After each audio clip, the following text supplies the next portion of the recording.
वज्रजुडालंकृत पुण्यश्लोक राजमाता राष्ट्रमाता वीरमाता मासाहेब जिजाऊ साहेबांचा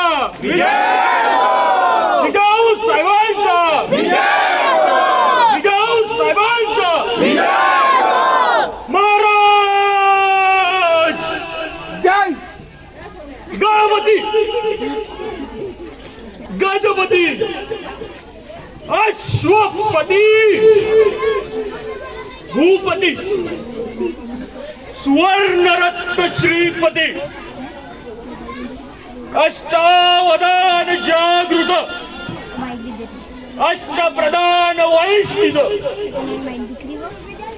ज्ञानलंकार मंडित शास्त्रास्त्र शास्त्र पारंगत राजनीती धुरंधर प्रौढ प्रताप पुरंदर क्षत्रिय कुलावतंस स्वर्ण सिंहासनाधीश्वर महाराजाधिराज श्रीमंत श्री श्री श्री छत्रपती शिवाजी महाराजांचा विजय छत्रपती शिवाजी महाराजांचा विजय छत्रपती शिवाजी महाराजांचा विजय धर्मशास्त्र पंडित ज्ञान गोविंद सर्जा रणधुरंदर छत्रपती संभाजी महाराजांचा छत्रपती संभाजी महाराजांचा छत्रपती संभाजी महाराजांचा नमो पार्वती पदे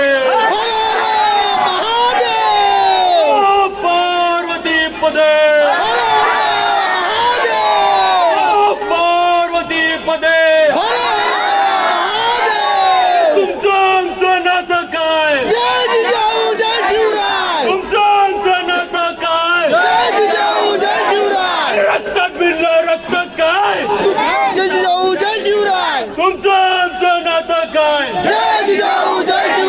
छत्रपती शिवाजी महाराजांचा छत्रपती शिवाजी महाराजांचा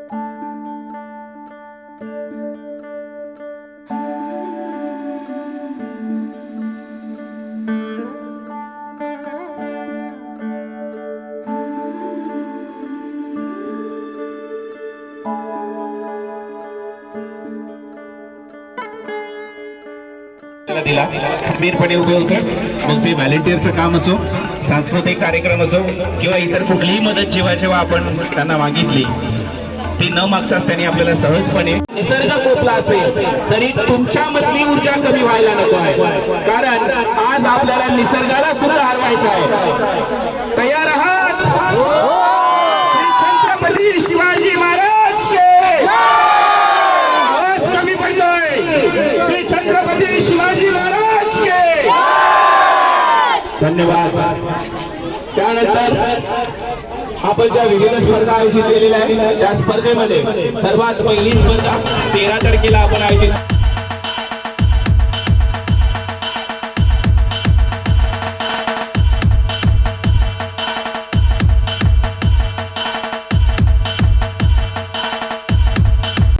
गरीब शेतकरी आहे आणि ह्या गरीब शेतकऱ्यामधूनच मला एक अशी खूप आवड होती या खेळाची का आपल्या ग्रामीण भागातली एक खेळाडू एक आपण आपल्या मुलीलाच तयार केलं पाहिजे। मी स्वतःच खेळाडू होतो। मी स्वतः दररोज 10 किलोमीटर 15 किलोमीटर धावायचा अशानंतर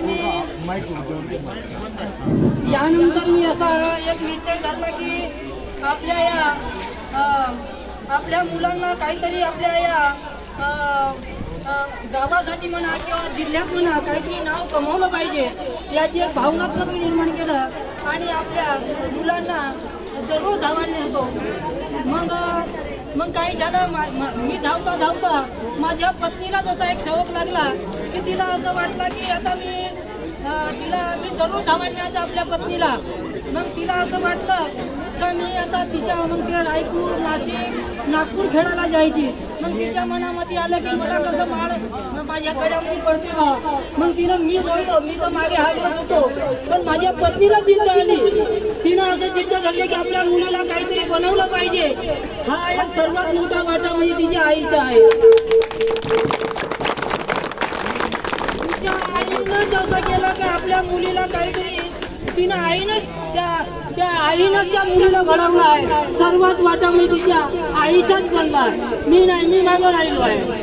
पण आज तिची आईनं कुठून तरी रोजी करायचं आणि आपल्या मुलीला कुठेतरी पैसे चहासाठी ती देत होती. ती आपल्या मुलीला पैसे द्यायचे. आता ती तुमच्या धामणगावला आज जवळच तुमचं गाव आजनगाव आहे. आजनगावला ती धान कापायला आली होती. आता आजनगावला धान कापायला आली होती. आता माझ्याकडे पैसे नव्हते तर ती आजनगाववर 1 महिना तिनं धान कापलं आणि धान कापून झाल्याने मग तिनं 10,000 रुपये तिच्या वाट्याला हिशाला आले आणि मग ती आपल्या मुलीला तिनं गोव्याला जाण्यासाठी तिनं पैसे भरले 10,000 रुपये. आणि 10,000 रुपये भरून मग तिच्या मुलीने आज तिथून ती राष्ट्रीय स्तरावरती तिनं नंबर मारला. तेव्हा तिला असं वाटलं की आमची मुलगी काहीतरी जिंकून आली बा. तिला खूप आनंद वाटला. असा तिचा एक तिची भावनात्मक झाली. तिच्या आईनं तिच्यासाठी खूप प्रयत्न केलं आणि आज तिला इंटरनॅशनल म्हणून भारताचं नेतृत्व म्हणून तिच्या आईनं आज तिला देशासाठी नेतृत्व करण्यासाठी तिला आज पाठवलं. आज आम्ही गरीबच होतो. आज आमच्याकडे बरेचसे काही नेते येऊन गेले आहेत. आम्ही पहिले पैदल आम्ही नानोरी ते दिगोरी 100 किलोमीटरचा प्रवास होता. मी आपल्या लहानपणामध्ये आपल्या मुलीला सायकलनंच मी जेव्हा महामारी आपल्या देशावर आली त्यावेळेस मी सायकलच आम्ही दोघेही आपल्या प्रवास करत होतो. जेव्हा आपल्या देशावरती महामारीचा प्रसंग आला त्यावेळेस आम्ही महामारीमध्ये आम्ही दररोज सायकलच आम्ही दररोज प्रवास करत होतो. अशा वेथामधून ते मुलगी बनली आहे. आज खरा गाठा म्हणला म्हणजे आईच्याच होते. आईनं समजा आपल्या मुलाबाळांवर लक्ष केलं तर खरोखरच मुलं घडू शकतात अशी माझी प्रेरणा आहे. दररोज समजा तुम्ही आपल्या मुलांना धावायला लावलं तर समोरची पिढी ही तुमच्या गावामधून म्हणा तुमच्या या प्रेरणेमधून शिवाजी फाउंडेशनतर्फे ही तयार होऊ शकते. मी जेव्हा आपल्या मुलीबरोबर जेव्हा तुळजाभवानी मंदिरामध्ये गेलो तेव्हा मला असा आनंद वाटला का जेव्हा शिवाजी महाराजांनी जेव्हा ते खंजर उपसली तेव्हा शिवाजी महाराज असं वाटलं होतं मला. जेव्हा भवानीचं त्यांनी दर्शन घेतलं तेव्हा मला असं वाटलं का आपणही आपल्या मुलांना काहीतरी बनवलं पाहिजे. आणि जिजाऊनं जेव्हा आशीर्वाद जेव्हा दिलं हे खरोखरच आईचं प्रेम म्हणजे हे शिवाजीवर होतं. आई मुलगा जेव्हा आई मुलेच हा घडत असतो. जेव्हा जिजाऊनं जेव्हा आपल्या मुलाला घडवलं तेव्हा खरोखरच हा मला वाटला का खरोखर आईच आपल्या मुलांना घडवू शकते. कोणीच घडवू शकत नाही.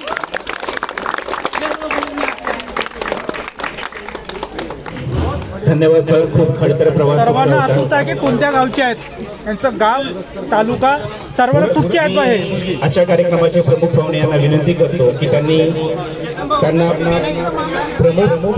प्रथम पुरस्कार द्यावा.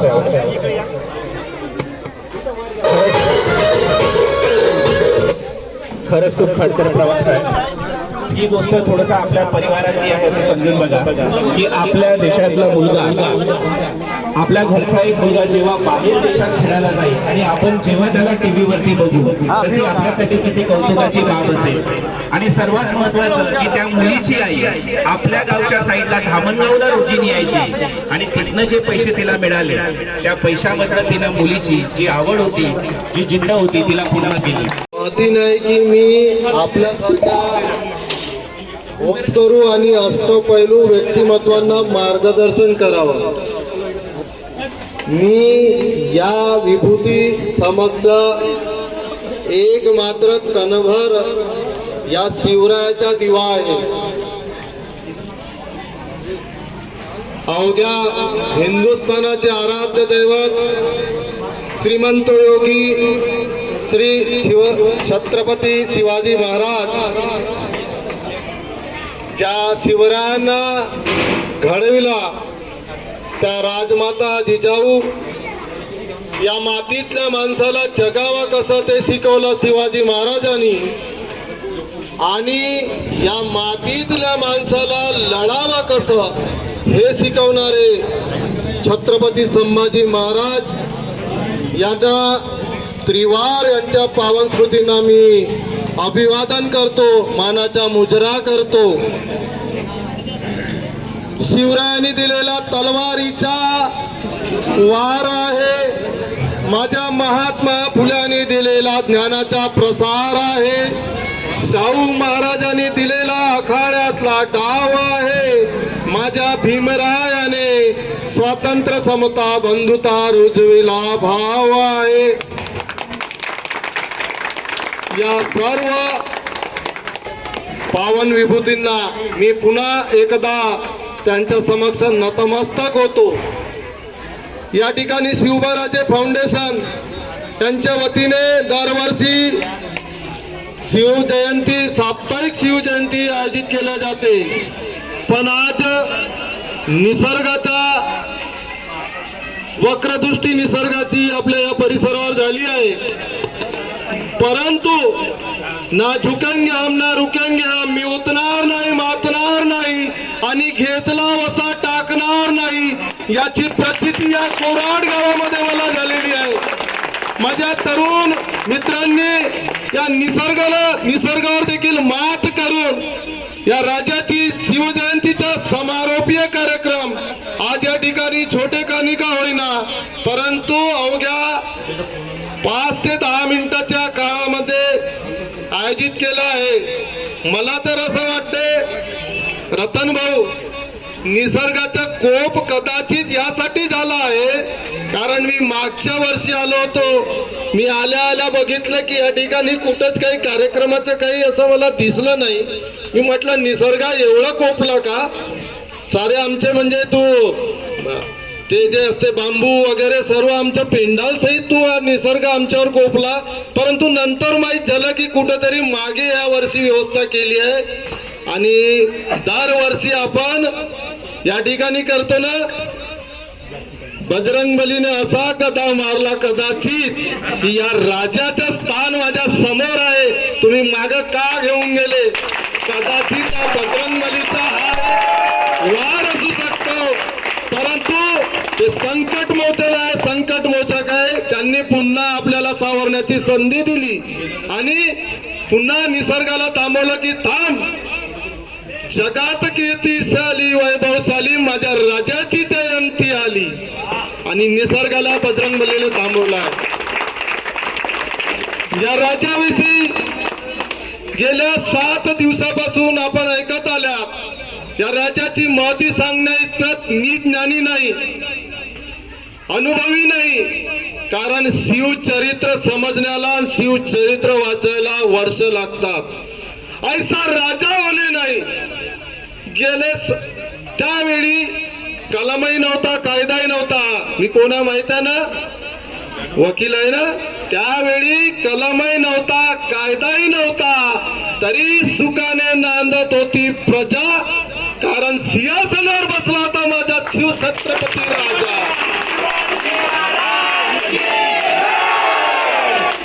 या राजाने परस्त्रीला आपल्या आईचा मान दिला, सुभेदाराची सून कैद करून आणली. काय वाजले शिव छत्रपती? अशीच आमुची आई असती सुंदर रूपवती, आम्हीही घडलो असतो तव वदले शिव छत्रपती.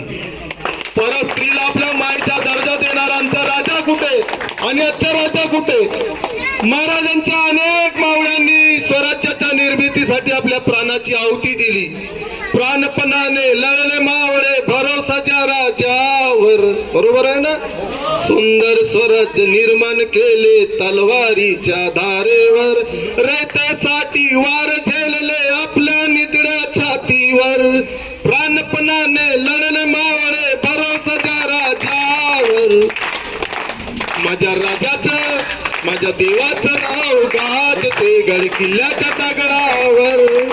सांगायचा उद्देश हाच आहे की प्राणपणाने मावळे त्यावेळी लढले. मरण आलं तरी चालेल पण शरण पत्करणार नाही, ही मावळ्यांची त्यावेळी प्रतिज्ञा होती या राजासाठी, स्वराज्याच्या निर्मितीसाठी. आजचे मावळे, आजच्या राजाचे मावळे काय घोषवाक्य देतात? साहेब उमेदवारी मिळाली तर ठीक, नाहीतर पक्ष सोडल्याशिवाय राहणार नाही. वस्तुस्थिती आहे का नाही? वस्तुस्थिती आहे. त्या राजाचे मावळे आठवा आणि आजच्या राजाचे कावळे, हा फरक आहे मित्रांनो. महाराजाचं आयुष्य केवळ 50 वर्षाचं होतं, परंतु 50 वर्षाच्या आयुष्यामध्ये महाराजांनी कुठलीही गोष्ट नियोजनाशिवाय केली नाही. कुठल्याही गोष्टीचं नियोजनबद्ध काम त्या ठिकाणी मोहीम महाराजांनी फक्त केली. फक्त एक प्रसंग जर आपण सोडला आणि तो प्रसंग म्हणजे महाराजाच्या देहावसान, मृत्यू. हा प्रसंग सोडला तर महाराजांनी नियोजन प्रत्येक मोहिमेच्या वेळी नियोजन केलाय. प्रत्येक मोहिमेच्या वेळी एका मावळ्याला पुन्हा वापरलं नाही आणि एक युक्ती पुन्हा वापरली नाही. दुश्मनालाही हेवा वाटत होता, शत्रूलाही हेवा वाटत होता की माझा शत्रू हा राजा शिव छत्रपती आहे. ज्यावेळी महाराजांनी प्राण त्यागला त्यावेळी औरंगजेबाच्या शामियानामध्ये त्याचा शिपाई गेला आणि त्यांनी त्यांच्या उर्दू भाषेमध्ये सांगितलं की बादशाह वो शिवाजी नरक में चला गया. त्याच्या उर्दू भाषेमध्ये सांगितलं. त्यावेळी औरंगजेब नमाज पडत होता मित्रांनो, नमाज. आणि नमाज पडते वेळी आपल्याला माहित आहे, नमाज पडते वेळी ते जे मुस्लिम बांधव असतात कुणाकडे बोलत नाही, त्यांनी त्याच्याकडे स्तब्ध नजरेने बघितलं त्या शिपायाकडे आणि त्या रुतबा पडल्या. रुतबा असतात नमाज पडताना. आणि नंतर रुतबा पडल्यानंतर औरंगजेबाच्या मनामध्ये या राजाची महती. नमाज पडल्यानंतर औरंगजेब म्हणाला, या अल्लाह तेरे जन्नत के दरवाजे खुले रखना, तेरा सबसे नेक बंदा आ रहा है. औरंगजेब म्हणाला माझ्या शिवाजी राजाविषयी शत्रूलाही हेवा वाटेल अशी या माझ्या राजाची महती होती. राजाचा गनिमी कावा तर वेगळाच होता. शामियान्यामध्ये जे मोगल बसले, आदिलशाह बसले असायचे, त्यांना वाटायचे की हवा येत आहे की शिवा येत आहे, अशी मनात भीती राहायची. त्यांच्या पत्नीला सांगावं लागे शिवा नहीं हवा है. तो भीतीने मनाचा मुझे तो लगा की शिवा है. अशी माझ्या राजाची गती होती. महाराजाचा राज्याभिषेक कोणत्या गडावर झाला? राज्याभिषेक कोणत्या गडावर झाला? रायगडावर. रायगडावर राज्याभिषेक झाला महाराजाच्या. बरोबर आहे. ती रायगड बांधलं कोण? बांधण्याची जबाबदारी कोणाला दिली होती राजांनी? हिरोजी इंदुलकर. वा, इथलं इतिहासात तर मेरिट आहे. तुम्ही सर्व लोक कोराटगावचे. वा, हिरोजी इंदुलकराला महाराजांनी सांगितलं, मोहिमेला निघणार होते आणि परत येऊन सांगितलं की मोहिमेवरून परत आल्यानंतर बांधकाम पूर्ण व्हायला पाहिजे. आता आपल्या सर्वांना माहित आहे बांधकामामध्ये कुठल्या कुठल्या अडचणी येतात आणि गड किल्ला बांधायचं होतं. गड किल्ला बांधायचा हिरोजी समोर प्रश्न उभा राहिला. जेवढे आपण निधी म्हणतो रक्कम होती ती खर्चून गेली. हिरोजीला प्रश्न पडला, महाराज मोहिमेवरून आल्यानंतर मी काय उत्तर द्यायचं? हिरोजी आपल्या गावात गेला, जेवढी संपत्ती होती, वाडा होता, सर्व विक्री केला, जेवढी एवज त्याच्याकडे होती ते घेऊन आला आणि रायगडाचं संपूर्ण बांधकाम केलं. महाराज मोहिमेवरून परत आल्यानंतर अवाक राहिले एकदम की हिरोजीने एवढ्या लवकर सर्व हे बांधकाम केलं. त्यानंतर पुढे काही वेळा कालाने महाराजांचा राज्याभिषेक झाला. राज्याभिषेक झाला तेव्हा महाराजांनी आता हिरोजीला काहीतरी आपण आपलं देणं भाग आहे की या मावळ्यांनी जे मी मोहिमेवर जाताना सांगितलं ते काम पूर्ण केलं, रायगडाची निर्मिती केली. हिरोजी आपण हे काम केलं, आपण मागा, आपल्याला काय हवं असं महाराजांनी आज्ञा केली हिरोजीला. त्यावेळी हिरोजी म्हणे, ओ राजा तुम्ही आम्हाला अजून काय देणार? तुम्ही जन्माला आले, 3.5 वर्षाचं पारतंत्र्य तुम्ही घालून दिले राजा, यापेक्षा अजून आम्ही काय मागावं? तरी महाराज नाही म्हणाले, महाराज हिरोजी तुम्हाला काहीतरी मागावं लागेल. आणि राजाच्या हक्कापोटी हिरोजीने मागणी केली. मागणी तरी कोणती? 2-4 कोरडगावचे 2-4 एकर किंवा आपल्या आजूबाजूचे नागपूरला फ्लॅट नाही. मित्रांनो, हिरोजीने मागणी कोणती केली की महाराज रायगडावरती आम्ही जगदीश्वराचं मंदिर बांधलं आहे आणि त्या जगदीश्वराच्या मंदिराच्या पायरीच्या दगडावर आमचं नाव मात्र तेवढं कोरलं जावं बस महाराज, अशी हिरोजीने मागणी केली. महाराज अवाक झाले, हिरोजी हे काय मागत आहे तुम्ही? काय उत्तरले हिरोजी त्यावेळी महाराजाला? राजे आमचं नाव ज्या पायरीवरती कोरलाय रायगडावर, आपण जेव्हा जगदीश्वराचं दर्शन घ्याल त्या पायरीवरती आपले पाय पडतील, त्याच वेळी आम्हाला दर्शन होईल. याशिवाय दुसरं माझ्यासाठी कुठलंही काही मोठं नाही. पाहत्या राज्याची महती, त्या राज्याविषयी आजच्या मावळा साहेब जिल्हा परिषद नसेल जमत तर पंचायत समिती तरी द्या, बरोबर आहे की नाही? हा त्या राज्याची महती पा साहेब. माझ्यानी मी अगोदर सांगितलं, एक मावळा एक युक्ती पुन्हा नाही वापरली. तानाजी मुलाचं लगीन ठरलं होतं, वेळ तर होतंय ना, तानाजीच्या मुलाचं लगीन ठरलं होतं रायबाचं. राजाला निमंत्रण देण्याकरिता तानाजी गेले राजाकडे आणि राजाला म्हटले की राजा महाराज रायबाचं लगीन आहे, त्याचं निमंत्रण द्यायला गेले. राजे काय म्हणाले तानाजींना की तानाजी कोंडाना तेवढं सर करायचं होतं. कुठल्याही क्षणाचा विलंब न करता तानाजीने ते जे निमंत्रणाचं त्यांचं साहित्य होतं बाजूला सारलं आणि महाराजांना म्हटलं, महाराज मी आहे, आधी लगीन कोंडाण्याचा माग रायबाचा. दुसरा त्या ठिकाणी एखाद्या आपल्या गावचा पाटील किंवा राजाचा विश्वासू व्यक्ती गेला असता घरच्या कार्यक्रमाचं निमंत्रण घेऊ, कदाचित त्याच्या मनात विचार आला असता की माझ्याच घरी काहीतरी कार्यक्रम राहिला की आमच्या राजाला कुठला तरी काम येतो, काही येतो, त्यांना ना माझं नाही जमत तर त्यांना पाठवा. परंतु तानाजीने ताळकत राजांना म्हटलं की राजे मी आहे, आधी लगीन कोंडाण्याचं मग रायबाचं. आणि त्या ठिकाणी तानाजी लढाईमध्ये गेले, कोंडाणा सर केला, परंतु मावळा मात्र निघून गेला. त्यावेळी या मावळ्याच्या प्राणाची आहुती, त्याची मौती माझ्या राजाला जाणी होती. माझे राजे उद्गारले, माझा गळ आला पण सिंह गेला. अशी मावळ्याची त्या ठिकाणी आत्मीयता होती आपल्या राजाविषयी. तानाजी मातीसाठी गेला म्हणून लक्षात राहिला, कोंडोजी मातीसाठी फितूर झाला म्हणून तोही लक्षात राहील. या ठिकाणी शिवाजी महाराजाविषयी, त्यांच्या शिवचरित्राविषयी सांगण्यासाठी भरपूर आहे, परंतु या ठिकाणी वेळ होत चाललेला आहे. त्यामुळे मी या ठिकाणी एवढंच सांगतो की या शिवबाराजे फाउंडेशनच्या वतीने साप्ताहिक जयंतीनिमित्त वेगवेगळ्या स्पर्धा आयोजित केलेल्या होत्या. आताच नुकताच काही वेळेपूर्वी आपण सर्व स्पर्धकांना, विजयी स्पर्धकांना या ठिकाणी बक्षीस दिला. खरं तर विजयी स्पर्धकांचे मी या ठिकाणी आयोजकांच्या वतीने, माझ्या वतीने अभिनंदन करतो आणि त्यांना पुढच्या यशस्वी वाटचालीकरता शुभेच्छा देखील देतो. परंतु त्याचबरोबर जे या स्पर्धेमध्ये यशस्वी झाले नाही त्यांनी कुठेही खचून जाऊ नये, कारण यशाची पायरी ही अपयश असते.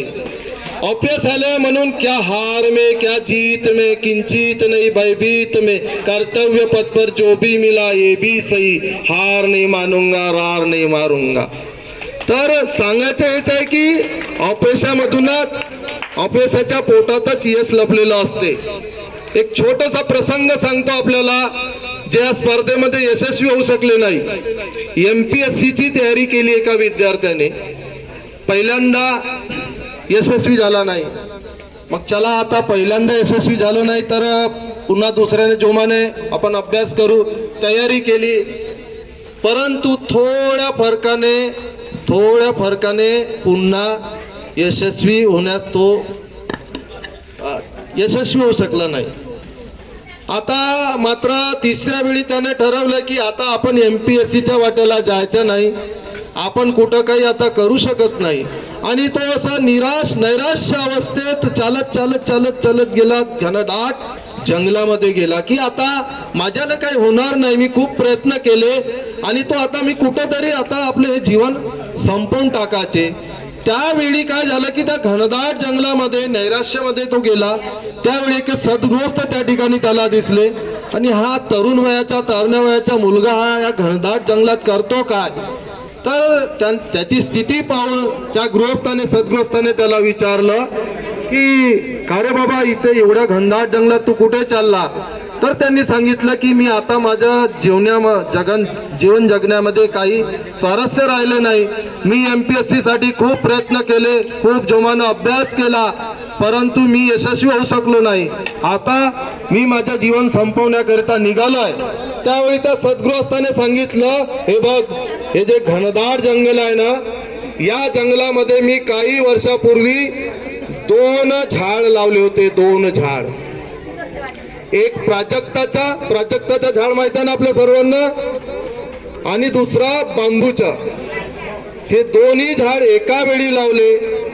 झाड लावल्यानंतर दोन्ही झाडांना खतपाणी मी सारखाच घालायचो. नित्य नियमाने दोन्ही झाडाकडे जेवढी काळजी घ्यायची आहे दोन्ही झाडाची काळजी घेत होतो. बघता बघता काही दिवसांनी प्राजक्ताच्या झाडाला कोंब येऊ लागले. मला आनंद झाला म्हणे की प्राजक्ताच्या झाडाला आता अंकुर फुटलाय, कोंब येत आहे, पालवी फुटत आहे. परंतु दुसऱ्या बांबूचा जो झाड होता त्याची स्थिती मात्र जशीच्या तशीच.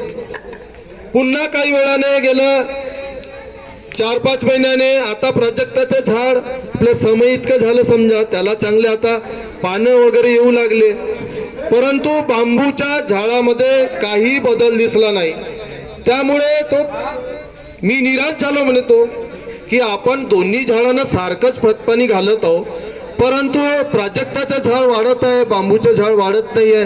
बघता बघता काय झालं की प्राजक्ताचे झाड इतके भरारीनं वाढला की त्याचे पानं फुलं फुटली आणि त्याला छान फुलं देखील यायला लागले. परंतु बांबूचं झाड मात्र जमिनीच्या आतमध्ये जसंच्या तसंच. मलाही कुठंतरी मला आता विश्वास बसला नाही. 1-2 वर्ष होऊन गेले, 4 वर्षाचा काळ लोटला. आता प्राजक्ताचा झाड खूप मोठा झाला, प्रौढ वय म्हणतो ना आपण, प्रौढ झाला. परंतु बांबूच्या झाडामध्ये कुठेही काही बदल नाही. मी देखील समजलो म्हणे की आता बांबूचं झाड हे काही बाहेर निघणार नाही. आणि काय झालं की पुढच्या फेरीला गेलं तर सहज बांबूच्या झाडाकडे बघितलं तर एक छोटासा अंकुर कोंब त्याला दिसला. तेव्हा त्याला वाटलं की नाही, बांबूचं झाड आता वर येत आहे. त्यावेळी मला कळलं म्हणे की ज्यावेळी हे प्राजक्ताचं झाड जमिनीच्या वर वाढत गेलं आणि बांबूचं झाड वाढायला 4 ते 5 वर्ष लागली. बघता बघता बांबूचं झाड इतकं वाढू लागलं की आकाशाची स्पर्धा घेण्यासाठी बांबूचं झाड त्या ठिकाणी सज्ज झालं.